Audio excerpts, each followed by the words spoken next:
Okay, everybody. Hopefully this will work out okay. I apologize in advance that the production quality is not very good here, but we'll make do best we can. Excuse me. We're going to do chapter 14 here, which is real estate finance, and you should have the slides. I attached them to an email for you so that you could print them out, take notes the same way you would if we were in class, and I'm going to have them follow along here on the screen best we can so that you kind of get the most out of this. Chapter 14 deals with finance and primarily the bigger finance picture. Remember in chapter 13 we sort of talked about the introduction to finance. You know, what is a mortgage? What's a promissory note? What's a deed of trust? All those things that work on a one-on-one basis. We're talking about the place where loans are made, the point of contact between the buyer or borrower and the lender, and how that relationship works out for them. Chapter 14 deals much more specifically with the bigger market pictures and where loans are bought and sold and how all those things play out in the mortgage market and in the lending industry. So the first slide you have here just sort of gives you an overview of what we're going to cover in the chapter.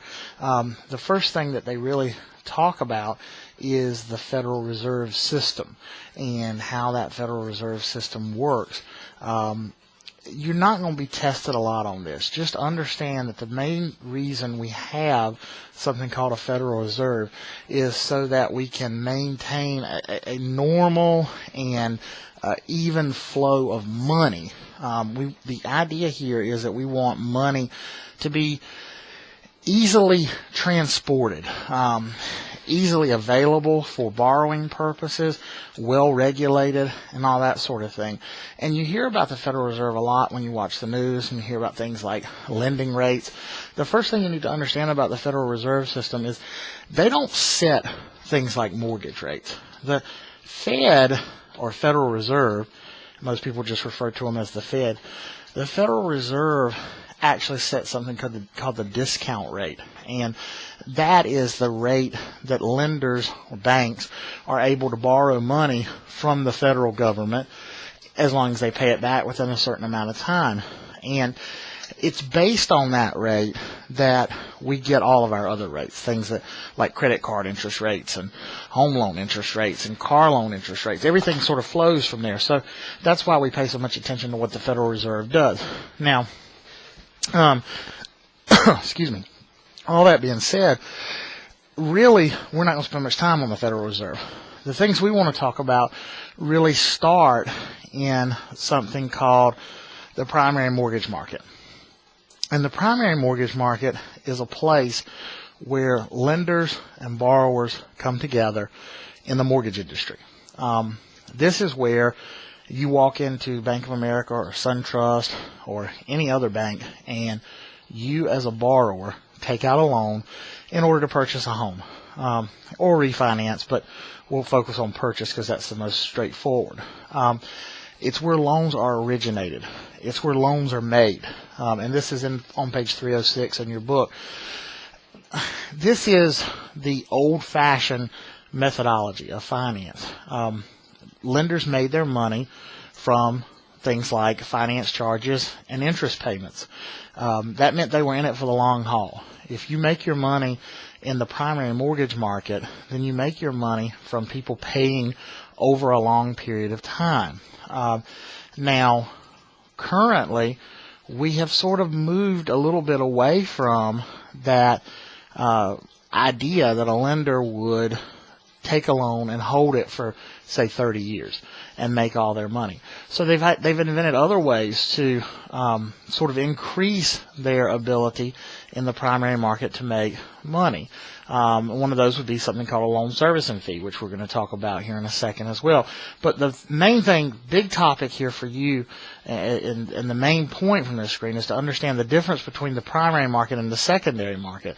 The primary market is where loans are made. And so the slide you have now is a kind of a rundown of sources of primary market lenders. This is where the money comes from. This is where borrowers go to seek loans. And it can come from a variety of places. Some of these are very self-explanatory. You know, for example, you know, like we all understand that you can walk into a credit union and take out a loan. You know, we all understand that you can walk into a bank and take out a loan. But what may not be so apparent is there are people like pension funds and life insurance companies that are involved in the lending industry, particularly in mortgage lending. And so there's lots of reach here. It's one of the reasons that when housing has a collapse, it's such a big deal, because housing has such a broad reach. I mean, it touches everything. When you look at this list, there's not a single thing that you can imagine really that wouldn't be touched if the housing market sort of collapsed overnight, which is exactly what happened in 2008, 2009. The big focus of this chapter, though, because as I said, chapter 13 is really more about the primary market when you talk about things like promissory notes and the pieces that work in there, and a deed of trust or a mortgage, and how those things relate to each other. The bigger part or lesson of this chapter is the secondary mortgage market. And the secondary mortgage market is entirely a different animal than the primary mortgage market. If the primary mortgage market is where loans are made, the secondary mortgage market is where loans are sold.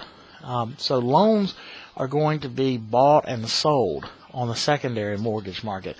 If you will remember back from chapter 13, one of the things we talked about was that most often these notes, these promissory notes that you get when you take out a mortgage loan, remember the promissory note is the document that you sign with the bank that says you promise to repay. You realize you owe the money and you promise to repay it over a certain amount of time, which is different from the mortgage or deed of trust. Mortgage and deed of trust are the same thing. You get mortgages in lien theory states, you get deeds of trust in title theory states. But that document, the deed of trust or mortgage if you're in a lien theory state, is the document that pledges the property as collateral. But the real loan, the loan portion, is the promissory note. And one of the primary major understanding things about a promissory note is that it's negotiable. We said that those notes are negotiable instruments. And I said that doesn't mean you have the right to go renegotiate your mortgage rates anytime you want to. In fact, it's quite the contrary. What it means is that you don't have the right to control what happens with your loan. And by that, we mean your loan can be sold. When we say these notes are negotiable, we mean that they can be sold by the lender who owns them. And if they hold the paper, that's kind of the expression we use, they have the right to sell that paper. They can sell that loan to someone else. Now, they may sell it for a profit. Maybe it's a $100,000 loan, and they sell it for $105,000. That's kind of a simple way of looking at the secondary mortgage market, but that's the idea here. We're going to make money by selling these loans. The question is, why would somebody be willing to pay $105,000 for a loan where the borrower is only going to owe them $100,000? Well, the answer there is the interest. So the people who are buying these loans in the secondary market are the ones who want to be there for the long haul. You know, remember how we talked about, and backing up a couple of slides here, in the primary mortgage market, it was generally thought of that people were going to make their money from things like finance charges or interest payments. Finance charges and interest payments make money. They just do it slowly and over a long period of time. And banks don't have that much patience anymore. And so the banks would much rather make a loan and then quickly sell the loan for a small profit to an investor who's going to be around for a long haul, who doesn't mind waiting in order to make back that return on their investment through the interest over time. So that's the motivation here, why we have this secondary mortgage market. And I want you to think about it even further, maybe. When you think about something like the secondary mortgage market, what you have to realize is that lenders, that lenders really have a goal of turning loans in the secondary market, but investors have a goal of holding loans in the secondary market. And so when you think about that, you realize that there's going to be lots of moving pieces here that come into play when lenders start to sell these mortgages. And that's what this whole chapter is about, is how that happens. How do we have this system where loans are made and sold? There's also a really important feature of this that makes it absolutely necessary. And I'm going to attempt to turn the camera here on me, not because you care about seeing me, but just because I'm sure you're so tired of looking at this same slide here. One of the most important things to remember about the secondary market is that the purpose of it is that these banks don't have unlimited sources of income. They may be the bank, but the money's not unlimited. And since the money is not unlimited, we need a way to replenish that money. We need a way that they can make a loan, sell that loan, bring that money back in-house, and then make it to somebody else, make that loan again to somebody else. If I'm a bank and I have $1 million to loan, I may go out and find 10 borrowers that buy $100,000 houses, and I'm tapped out. I don't have any money left to lend. And if that happens, the next person that shows up, well, they don't get a loan. And if they don't get the loan, then the market is sort of frozen. There's not going to be the ability for somebody else to come in and purchase a home. And that was one of the big problems we had early on in this country with the way the mortgage market was handled. That there were sort of these stops and starts where 1 minute money was available and the next minute it's not available, and we really needed ways to even that flow out to make sure that money was available at all times. All right, bear with me. I'm going to turn back around here to the slides so we can get back on track here. Now, when we start to talk about these various big players that are in the secondary mortgage market, you need to have that background understanding of why they came into existence. As I said, 100 years ago, the secondary market existed, but there weren't consistent buyers. And one of the main problems we found with the secondary market was that when the primary market went bad, in other words, when loans started to default or stopped being profitable, investors stopped buying them. And if you think about that, that makes all the sense in the world. Why would investors invest their money where there's not a return? And that's what was happening in the secondary mortgage market. So it was sort of feast or famine. When the loans were going well and people were making their loan payments and loans were being paid off on time, then there were investors who were willing to buy as many loans as you could sell them. But then when times got sort of tough and loans maybe weren't being repaid in a timely manner, you couldn't find investors to come in and take on these loans. And therefore, there wasn't any money to be loaned by the banks. It was one of the great causes of the Great Depression. And so the federal government stepped in after the Great Depression and decided that they would create an entity called Fannie Mae. Now, Fannie Mae, which in your book on page 308, it really is not the name of it. It's actually the Federal National Mortgage Association, but the abbreviation FNMA has just always sort of been called Fannie Mae. And for obvious reasons, that's sort of what it looks like. But Fannie Mae was created as a sort of clearinghouse to buy mortgages, a place where mortgages could be bought and sold. And originally, Fannie Mae was created to buy something called conventional loans, or very unrisky loans. We're going to talk about the different types of loans here in just a second, and I'll fast forward a couple of slides just so you can get an idea of the types.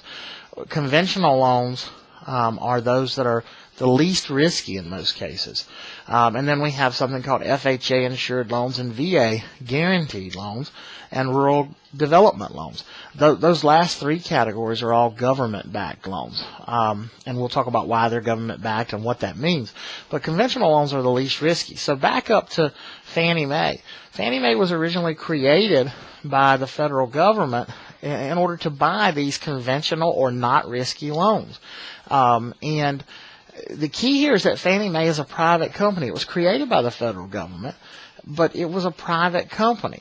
But in order to address one of the main problems that led to the Great Depression, the federal government created a line of credit for Fannie Mae. And that's what made Fannie Mae change the world as far as lending goes. So this is the most important point about Fannie Mae, is that they have this line of credit from the federal government. They can borrow money directly from the federal government. Now, normally they don't need to. Normally, they're a private company. They sell stock. They have investors. And it's the money from those investors that's used to buy these loans. It's the profit or the interest from those loans that's used to pay back the investment of the investors and to pay them a profit. So normally this thing just cruises along and they buy loans and the loans make money, the investors make money, and everybody's happy. But when times go bad, Fannie Mae has the ability to say, we're out of money. We need help. And the reason they run out of money is because investors stop investing. Like in 2008, 2009, when we saw the mortgage industry sort of collapse in this country, investors were pulling their money out of mortgage loans. They weren't buying these mortgage loans. They weren't buying things called mortgage-backed securities, and you don't need to know what that is for the test, but that's what they're called.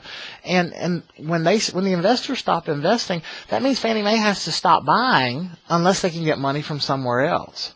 And that somewhere else is the federal government. They can borrow money directly from the federal government.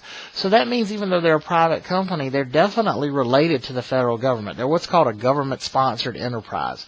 And that means they just have this connection with the federal government. Now, when you get into real world, you'll hear all the time about the Fannie Mae guidelines for loans. And, you had to comply with the Fannie Mae guidelines. Well, that's a little bit of a misconception. Banks don't have to comply with Fannie Mae guidelines. Banks can lend to whoever they want to. It is their money, after all. Here's the catch, though. Most banks don't keep their loans. I'm going to repeat that. Most banks do not keep their loans. And if they're not keeping them, that means they're selling them. And if they're selling them, who are they selling them to?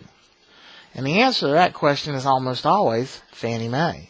And if they're selling the loans to Fannie Mae can't tell them how to make the loans, but they can easily say, we will only buy loans that conform to this set of rules, that follow these rules. And so what ends up happening are the Fannie Mae guidelines are not guidelines for how loans should be made.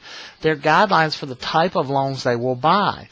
But since the banks are only interested in making loans that they can sell, then they only usually make loans that conform to Fannie Mae guidelines. So Fannie Mae is tremendously important.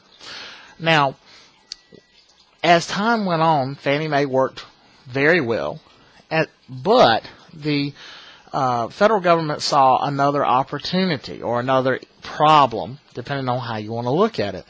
After the end of World War II, which came sometime after the end of the Great Depression, not too long, but sometime after.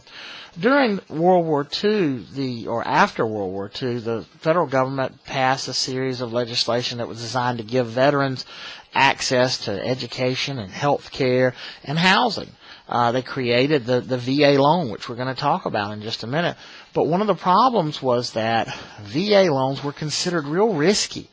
because they were 100% financing. Whereas those conventional loans that Fannie Mae had been buying for all those years, people had to have some money down. They usually had to have about 20% down payment in order to buy those, to get those loans and to buy those properties. And so when the VA loan program was rolled out, one of the initial problems that the federal government saw was that no lenders were making them, or very few lenders were making them, and the reason was they couldn't sell them. They were stuck with them. And lenders had already gotten a taste of this, Fannie Mae situation, where if they made these conventional loans, if they did them right, they could sell them immediately, make some money quick, and then go out and do the whole thing over again. And they really liked that. And so one of the problems with the VA loan program was that there weren't lenders who were really willing to make them because they couldn't sell them, because Fannie Mae wouldn't buy them. And the reason Fannie Mae wouldn't buy them, remember, it's a private company, and their investors were very reluctant to invest in mortgages that were 100% financing, where the buyer didn't have any down payment in place. So the federal government came back and created another one of these government-sponsored enterprises called Ginnie Mae. Now, Ginnie Mae is not designed to hold loans the way Fannie Mae is. Remember, Fannie Mae buys them, holds them, keeps them for a long time, and the investors make money off the interest. Ginnie Mae is designed to hold these loans for a very short amount of time. As a matter of fact, the whole purpose of Ginnie Mae is to convince Fannie Mae to buy something they wouldn't ordinarily buy. Here's what I mean by that. Fannie Mae won't buy these riskier government loans, these government-backed loans like VA loans or FHA loans, because they don't require the big down payments. And something that doesn't require a big down payment was considered more risky. You thought the buyer was more risky. They were more likely to be foreclosed on if they didn't have a bunch of their own money tied up in the transaction, which is true.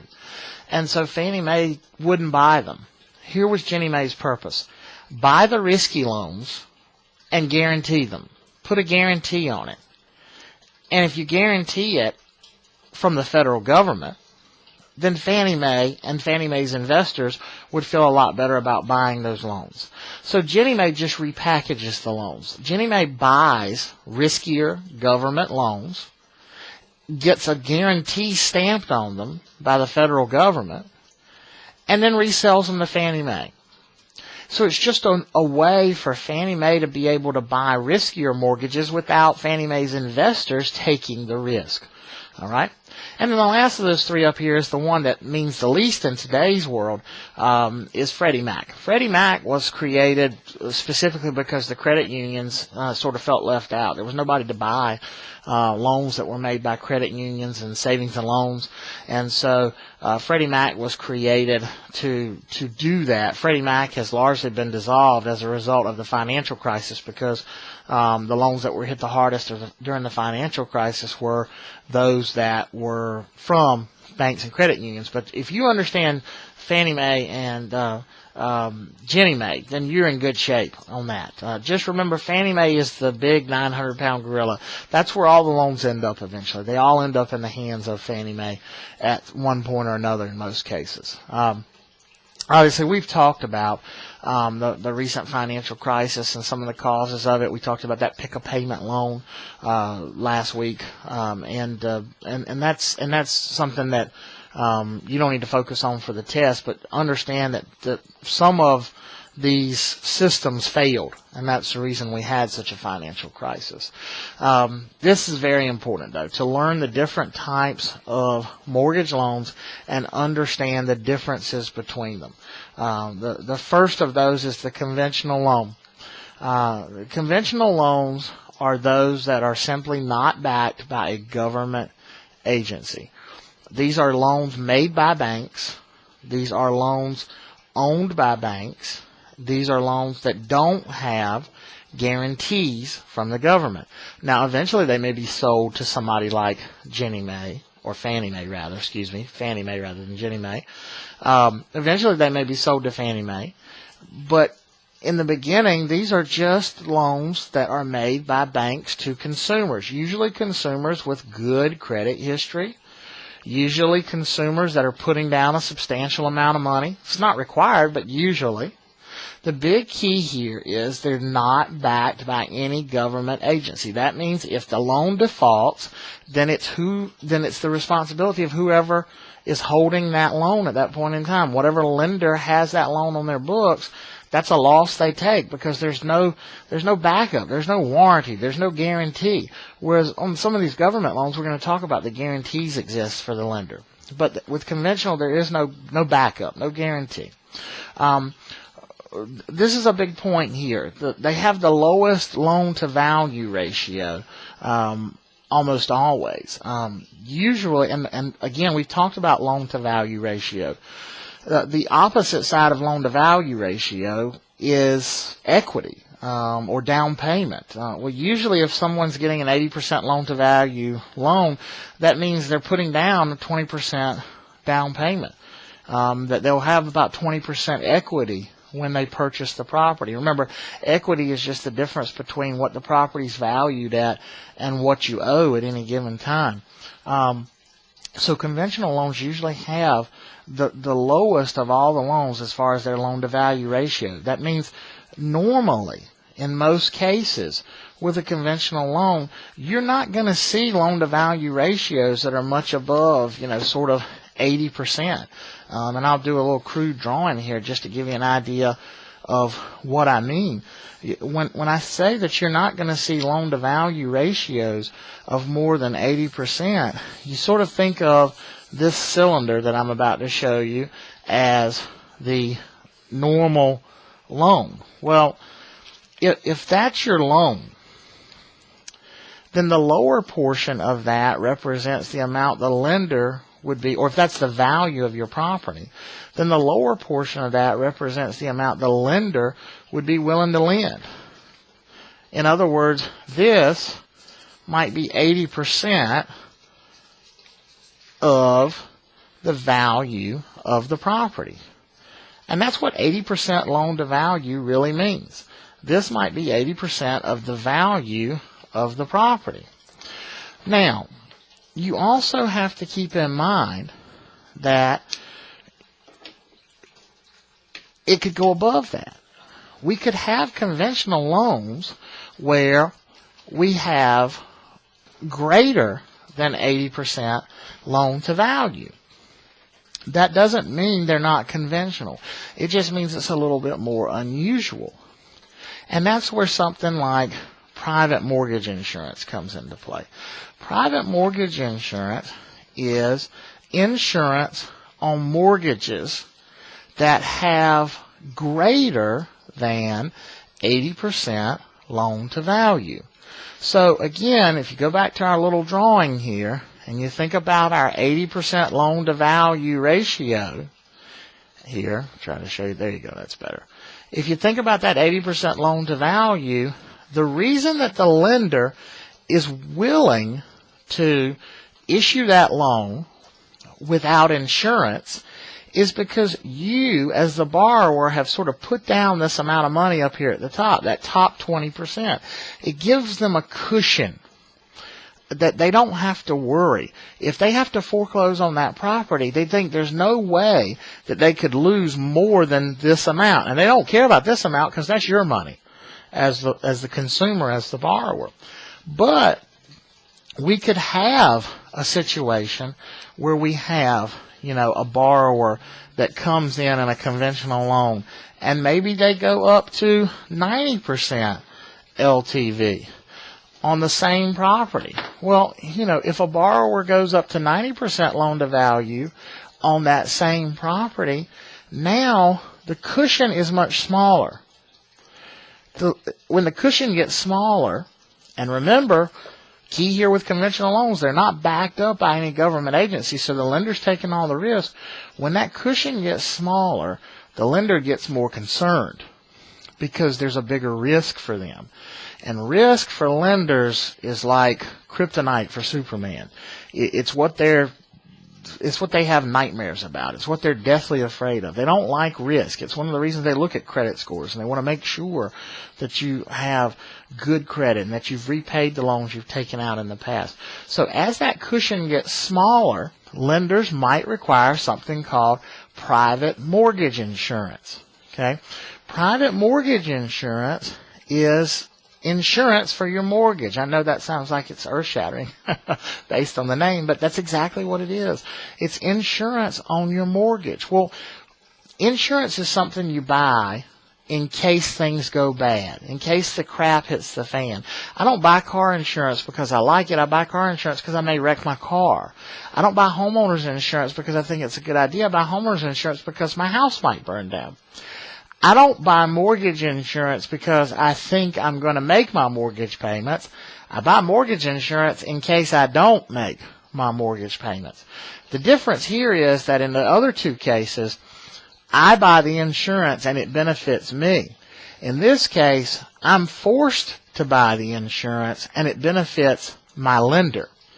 And so how can they force us to buy it? Well, they really can't, but it is their money that we're borrowing after all. And so they can simply say, you don't really have to buy mortgage insurance, but if you don't buy mortgage insurance, then you're not going to be able to borrow this extra 10%. You're going to have to be down here at 80% loan to value.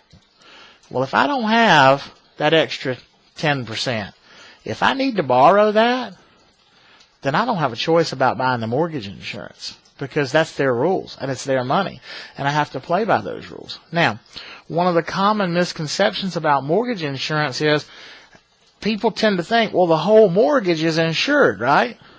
And the answer is no.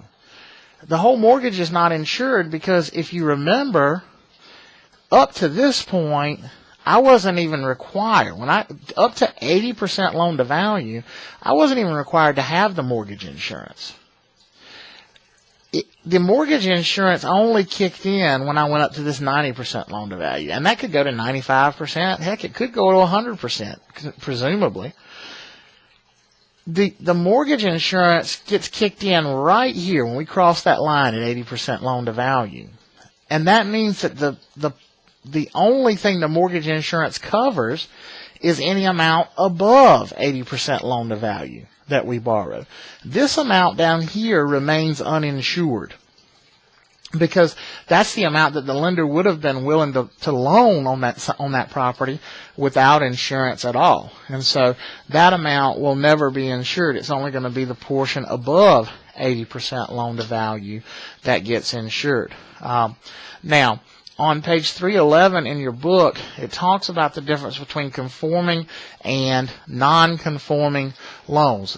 Conforming versus non-conforming. The only thing you need to know there is that there are guidelines for every zip code in the country that set a maximum amount that can be made, which allows for Fannie Mae to purchase that loan. Again, it's a maximum number at which Fannie Mae will purchase that loan. And if you go above that number, you're considered what's called a jumbo loan. Anything below that number is called a conforming loan. Anything above that number is called a non-conforming, or more commonly, more popularly, a jumbo loan. So that's the difference on page 311 between conforming and non-conforming. Now, in your book on 311, there is the math for loan-to-value ratio, but we've already done that. You guys should be comfortable with that at this point because we've done it both with your discount points calculations as well as your closing statement calculations that we did on Friday. So you should be comfortable now with a loan-to-value ratio and how that works. Okay? So now we want to move on from these conventional loans. Remember, they're not backed by the government, to the first of the loans that is backed by the government. And it's the first of the loans that's backed by the government. It's also the most common of the loans that's backed by the federal government. It's called an FHA loan. FHA stands for Federal Housing Administration. You don't really need to know that. But these were the original government-backed loans. These were the loans that were created to help pull us out of the Great Depression. This was the loan program that was designed to allow people to get back into homes. Now, one thing to remember about all of these government-backed loans is that they are not making loans. The federal government is not in the business of lending money. If you see here, bullet point right here, FHA does not make loans. That is 100% true. This is insurance. I'm going to back up a string. See here, we talked about private mortgage insurance. And remember our beautiful little drawing right here, and we said that private mortgage insurance gets kicked in when we go above this line right here, above this 80% loan to value line. Well, government-backed loans are no different. They require mortgage insurance because they are greater than 80% loan to value. The very reason that there is such a thing as FHA mortgage insurance is because these loans are higher than 80% loan to value. If you were going to get a loan that was lower than 80% loan to value, you'd get a conventional loan. You wouldn't need any other kind of loan. If everybody was willing to put 20% down, none of these other loans would exist. So, why do FHA loans exist? They exist because lots of people simply don't have 20% to put down on a property. And when that happens, that means that there is a big need for these loans, and these loans are more risky. These loans are much more risky because you remember when I showed you again on my little drawing here, I said, you know, above 80%, we need some mortgage insurance. I said, well, you know, we may go up to 90%. We may go up to 95%. Well, FHA goes higher than all those numbers. FHA is a 96.5% loan program. Again, 96.5%. Now, you don't need to know that percentage, but you need to know it for the real world. It's not going to be tested. But you do need to know it for the real world. That means your buyer is going to have to put down only 3.5% in order to qualify for an FHA loan. Now, again, these loans are no different than conventional loans except where the insurance comes from. Back up one more time again and compare these conventional loans. The first thing they say here about a conventional loan is it's not backed by a government agency. So if you go above 80% loan to value and you buy mortgage insurance on a conventional loan, it comes from a private company, not the government. Private mortgage insurance. Whereas if you have an FHA loan, you're way above 80% loan to value. You're at 96.5% loan to value. But the insurance is not coming from a private company. It's coming from Uncle Sam. It's coming from the taxpayers. The insurance is coming from the federal government. So FHA, the federal government, is not making these loans. What they are doing is guaranteeing these loans. Back up several screens here, and I just want to point out something to you. Remember our friend Jenny Mae here? And I said Jenny Mae's job was to buy riskier loans and then put a guarantee on them so that they could be sold to Fannie Mae, who only likes to buy non-risky loans. Well, guess what the number one category of loans that Jenny Mae recertifies for Fannie Mae is? FHA. It's what happens. These FHA loans go through Jenny Mae. They get a guarantee stamped on them by the federal government. Mortgage insurance. That's what the guarantee is. It's mortgage insurance. And once that guarantee is there, then Fannie Mae feels safe and secure. And more importantly, the investors that dump money into Fannie Mae feel safe and secure in buying these loans. It creates a steady flow of money so that the loans can be made all the time. Now, we don't call it private mortgage insurance on federally backed loans. We call it MIP, or mortgage insurance premiums, but it works the same way. Mortgage insurance is a premium that you pay on an annual basis. It's usually taken out monthly because you escrow, like we've seen in our closing statements. It's an expense that comes out monthly, but it's paid annually. And it's on that amount again, back to our favorite drawing here. It's on that amount of loan above 80% loan to value. So since FHA loans are 96.5% financing, that means that the mortgage insurance, the federal mortgage insurance covers that 16.5% that's above 80%. The first 80% is not backed up by the federal government. It's that 16.5% that's backed by the federal government. And what we mean by backed is if that loan defaults, if the borrower doesn't make the payments and the lender has to foreclose on the property, and the loan was for $100,000 originally, what happens there is that the lender is going to sell the property, and if they take a loss on it, then the first 16.5% of that loss is going to be covered by the federal government. So they may lose no money at all, even though they had to foreclose and take a loss, because the insurance covered the loss. Maybe they lost more than 16%, and they could take a loss on their portion as well. But that top 16.5% is covered by this federal mortgage insurance.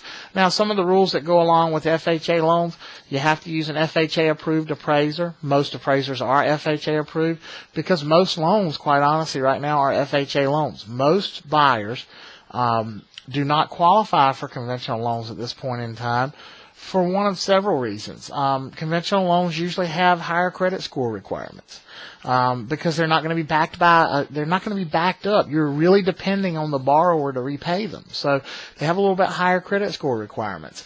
Number two, again, they require higher down payments, and lots of buyers don't have that additional down payment money right now. So what we see is that FHA has become a huge player in the mortgage market, and there are tons of FHA loans that are out there. And it's actually the biggest, most common loan that we see. Now, it's no different than any other loan. FHA loans don't have higher interest rates. They don't have different terms. They're exactly the same as a conventional loan. They just have higher loan-to-value ratios, and they have government insurance versus private insurance. Here's the difference, though. That government insurance is expensive. And so FHA loans are very fee-heavy loans. There's a big cost that comes with not being able to put down 20% on a property. And if you have to take out one of these loans, you're going to pay a pretty good chunk of money. And they detail that on page 313 in your book. Now, you don't need to know all those numbers. You don't need to know the exact percentages that they charge for the funding fee and one-time mortgage insurance premium. But do know that mortgage insurance premium could be up to 3% of the loan amount. So that means you could be borrowing $100,000 and paying $3,000 up front for the mortgage insurance. Now, they'll be happy to roll that mortgage insurance into your loan, but what that means is you're paying $100,000 toward the house with the loan, but you're borrowing $103,000. So again, it's very expensive. I'm not knocking FHA loans. I'm just saying you should understand that there are costs that come along with being able to borrow at these high loan-to-value percentages. FHA loans are actually a great product, but you should understand what goes along with these types of loans. Some other rules that go along with FHA loans. Number one, they cannot have prepayment penalties. You know, we talked about in Chapter 13 what a prepayment penalty was, and that's a fee you would pay anytime you pay off the loan early. Well, one of the rules of FHA loans is they cannot contain prepayment penalties. That means they can be refinanced at any time, paid off at any time. Number two, all FHA loans are assumable loans. And remember, we talked about an alienation clause in Chapter 13. If you don't remember what that is, you make a note right now in your notes as you're listening to me. Go back and look at alienation clause, because you're going to be tested on that. Make sure you know what an alienation clause is. Make sure you know what the acceleration clause is in a loan. The alienation clause is also known as the non-assumption clause. It says that when you sell the property, you have to pay off the loan. Well, FHA loans by law can't have that clause in the note. In the loan itself, it cannot have the alienation clause. It can't have that documentation that says if you sell the property, you have to pay off the note. And what that means is that FHA loans can be assumed by a new borrower who comes in and buys the property. It used to be in the past that they could be assumed by anybody without any kind of qualification rules. They have changed that. Now, if you want to assume an FHA loan, then you have to be qualified to get a new FHA loan. So basically, if you go down to an FHA lender and you qualify for a new FHA loan, you also qualify to assume any existing FHA loan.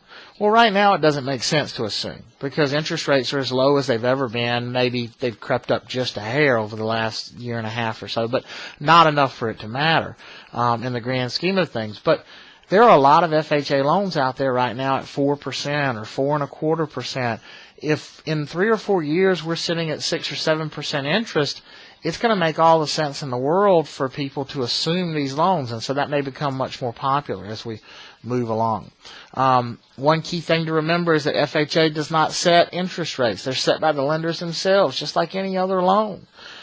These are regular loans. The only difference is they have insurance that comes from the federal government along with them. And they, of course, require disclosure of the presence of, or the potential presence of lead-based paint in houses built before 1978. We'll talk a lot more about that in the environmental chapter. So that's the FHA program. Now, I know they've given you a slide here. If I could get my clicker to work, it doesn't want to cooperate. They've given you a slide here that shows you all the different types of FHA loan programs. You don't need to know these numbers, but do know that there are loan programs, FHA loan programs for several different types of purchases. There's most of them are the 203B, which is just a fixed rate loan. But there are condominium FHA loans, and there are graduated payment loans, and there are even adjustable rate FHA loans. But by far, most common is the good old 203B, which is just a fixed rate 30-year FHA loan. And there are a ton of them out there. They are extremely popular, and you will see a lot of them in your real estate career. Okay, so the next type of government-backed loan is the VA loan. VA loans are guaranteed loans for veterans, eligible veterans. They are loans that were created so that soldiers, servicemen, airmen, corpsmen had access to home loans at an affordable rate and without down payment once they had left military service. And yes, I said without down payment. That's what this last bullet point down here means. 100% financing available. VA loans are 100% finance. And that really is the only difference between the VA loan program and, backing up a screen, the FHA loan program. The only difference between the two is the fact that the VA loan program is 100% financing, whereas FHA, again, is only 96.5% financing. Other than that, there's no real benefit to the VA loan program over FHA. It's just as expensive. The fees are just as high. You know, there's not a whole lot of advantage to it except for the fact that you don't need a down payment whatsoever if you buy a house with a VA loan. Now, in order to be entitled to a VA loan, you have to get what's called a certificate of eligibility, and you get that from the Bureau of Veterans Affairs, Department of Veterans Affairs, and they will issue it to the service member so that they can use it in the purchase of a property. Just like FHA loans, they are assumable, but one thing that's really interesting here is that they're assumable by anyone. While VA loans can only be taken out by an eligible veteran, they can be assumed by anyone. You don't have to be a veteran in order to assume a VA loan. But one of the key things to remember about that is the entitlement that veteran had that allowed them to get the loan is still tied up in the loan as long as the loan is outstanding. And so what that means is that if a veteran goes out and takes out a loan and then sells the house and allows someone else to assume that loan, then that veteran is not going to be able to go get another VA loan until the first one was paid off. Now, once the first loan is paid off, then the entitlement is restored and they can take out another VA loan. So your entitlement is a use it over and over thing, but you can only use it once at a time. Once at a time. It has to be, the old loan has to be paid off before a new one can be issued using that same entitlement. Again, just like FHA loans, there are no prepayment penalties. And just like FHA loans, the funding fee or the upfront mortgage insurance can be financed and rolled into the loan. Again, the VA does not make loans. Just like FHA doesn't make loans. These are regular loans that you get from Bank of America or from SunTrust or from any other lender that you might think of. The only difference here is the government is issuing the mortgage insurance. And if the government's backing up the mortgage insurance, then that means the lenders know that they can eventually sell this loan to Fannie Mae. And as long as the lenders can sell it to Fannie Mae, then they're happy to make it. And so that's how the whole process rolls out. So make sure you know that VA loans can only be taken out by veterans, but they are assumable by anyone. All right. USDA loans, yes, that is the United States Department of Agriculture. Same one that inspects your meat at the grocery store will allow you to take out a home loan.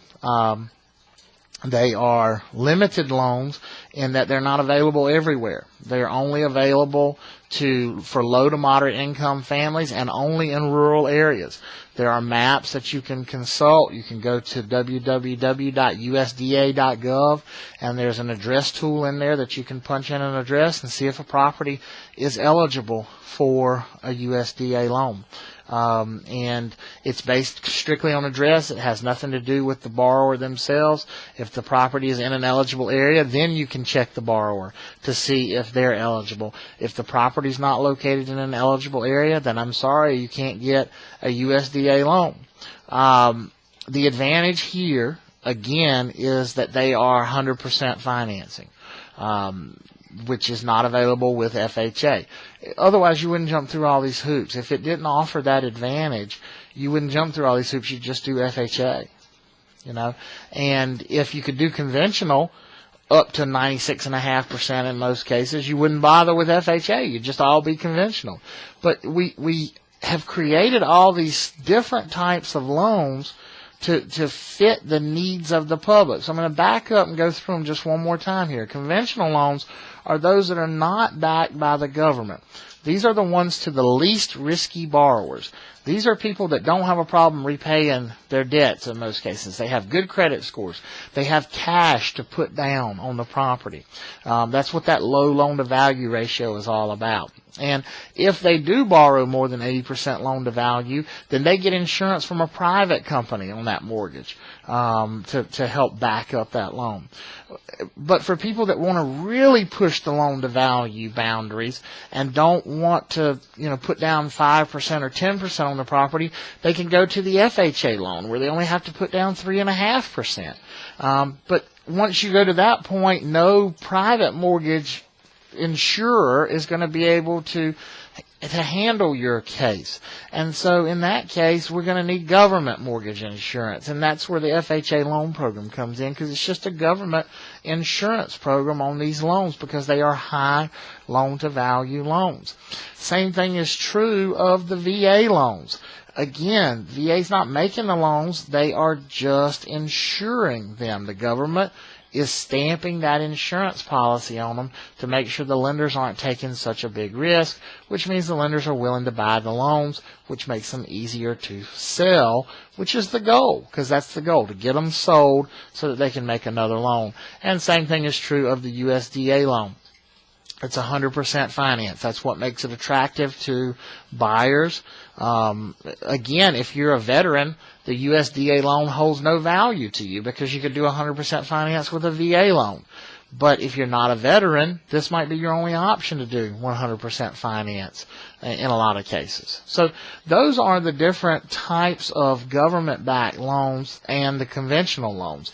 So you've got conventional, which aren't backed by any government entity, and then you've got the three big categories of government-backed loans. Now, there's some other types of mortgages that are much less common, and we're just going to kind of mention a few of these and detail just a little bit about what they are. They're on 318 and 319 in your textbook, so I want you to read some of those descriptions, but I'm going to kind of point out the ones that I think you need to know a little bit about. One of the most important, maybe the most important on here is the first one, the purchase money mortgage. That's just another way of talking about seller financing, and I've mentioned that several times before. Seller financing. Seller financing is when the buyer is going to owe money to the seller after closing. The buyer is going to owe money to the seller. They're buying the property. Title's being transferred. We're having a deed that's signed over from the seller to the buyer. The buyer owns the property. But instead of borrowing money from the bank, they're borrowing money from the seller. And they're going to make payments to the seller. Now, that's very different than, you remember we talked about the contract for deed or installment land contract. That's very different because in that, title's not transferred until the thing's completely paid off.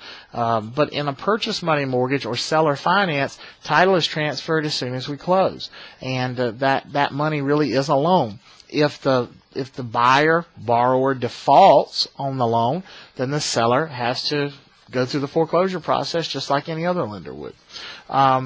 You really don't need to know too much about package loans. You'll never see those. Blanket mortgages are usually for developers on whole subdivisions. They'll take out one loan on the whole subdivision, but they have the ability to pay it off in bits and pieces as they sell a lot. Then they can release the loan from that one lot, but leave it tied to the other lots. Those are blanket mortgages. Construction loans, you should know one thing about them. They're extremely risky, and therefore they're very hard to get. The reason construction loans are risky is that every other loan we've talked about is a loan on something that's already there. You know, a purchase money mortgage or seller financing. Well, the property's already there. You know, if you have to foreclose, you're foreclosing on something that you know that you're foreclosing on. An FHA loan or a conventional loan, the property's already there. You know what you're going to get if you foreclose. With a construction loan, you don't really know that there's going to be anything there if you have to foreclose. It may just be a piece of vacant land. So they're extremely risky loans. That means they have extremely high interest rates. They have high fees. They're usually for short periods of time, and they have to be refinanced or paid off within a short amount of time. So there's all kinds of rules that go along with construction loans. Buy downs. So a buy-down loan is something that's very popular with builders who are trying to get buyers to come into a neighborhood. And the most common type of buy-down loan is what's called a 3-2-1 buy-down. Okay? The 3-2-1 buy-down. And so what that really means is that it's a 3-year program. So let's say interest rates are at 4.5% when we take out this loan. 4.5% is where we start with our 3-2-1 buy down. Well, if we start at 4.5%, in year one, the interest rate is going to be bought down by 3%. That's where the 3 comes from. So if we're buying the rate down, it's going to be bought down to 1.5%. In year two, the rate is being bought down by 2%, so the interest rate is 2.5%. In year three, the interest rate is being bought down by 1%, so the interest rate is 3.5%. But in year four, we are at the actual rate of 4.5%. So these are loans that builders do in order to get buyers into a neighborhood they might not ordinarily be able to afford. So instead of the 4.5% in year one, that buyer's only paying 1.5% on their loan. In year two, they're only paying 2.5%. In year three, they're only paying 3.5%. But in year four, it goes up to the full 4.5%. That means their payment is going to go up every single year.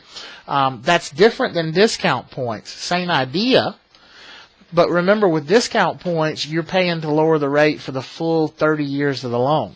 Whereas with buy downs, you're only doing it for a very short amount of time. And it's not the borrower who's paying that money. It's usually somebody like a builder developer who's paying that money to buy that rate down. Home equity loans are loans that are taken out on a property in order to tap the equity. And remember, equity is always the difference between what the property is valued at by an appraiser and what is owed on the property at that point in time. So sometimes you hear us say things like negative equity. Well, what that means is that the property's worth less than what's owed on it. But normally we'd like to see buyers and owners have positive equity. And so that means a home, let's say the home has an outstanding loan of $160,000, but it's valued at $200,000. Well, that $40,000 difference is the equity in the property. That's the perceived value that the owner has in the property. If they were to sell, that would be the money they would walk away with. And in some cases, they can borrow against that equity through something called a home equity loan. Reverse mortgages are mortgages that work in reverse. They instead of you making a mortgage payment every month, you get money from the bank every month, but that money is being borrowed against your equity. So a home equity loan is something you might borrow in bulk. You might just go out and borrow $20,000 at one time, whereas a reverse mortgage is a scheduled monthly payment of money to you. It's usually used by older people to borrow against the equity in their property to help cover their living expenses. But those are some different types of loans that you might come across. All right. I'm going to take just a break here, and it'll probably be a good time for you all to take a break, and we'll split this up into another section.